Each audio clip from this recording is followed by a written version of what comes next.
ये कहानी यार उर्दू की जानिब से पेश की जाती है। किसी बादशाह की सिर्फ एक ही बेटी थी।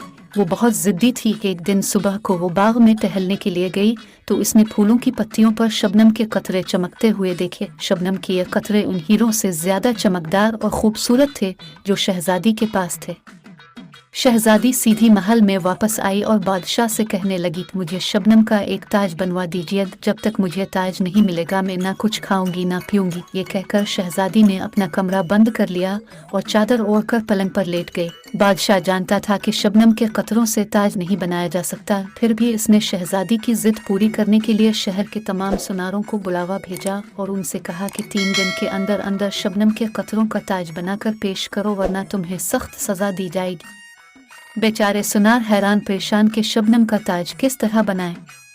इन सुनारों में एक बूढ़ा सुनार बहुत अक्लमंद था। सोचते सोचते इसके दिमाग में एक तरकीब आई। वो दूसरे दिन सुबह को महल के दरवाजे पर गया और सिपाहियों से कहा कि वो शहजादी का ताज बनाने आया है। सिपाही इसे शहजादी के पास ले गए।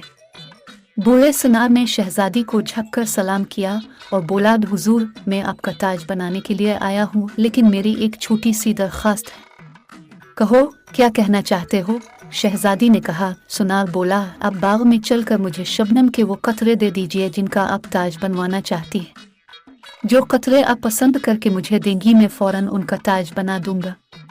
शहजादी सुनार के साथ बाग में गई। फूलों और पत्तों पर शबनम के कतरे जगमगा रहे थे, लेकिन शहजादी ने जिस कतरे को भी छुआ वो इसकी उंगलियों पर पानी की तरह बह गया।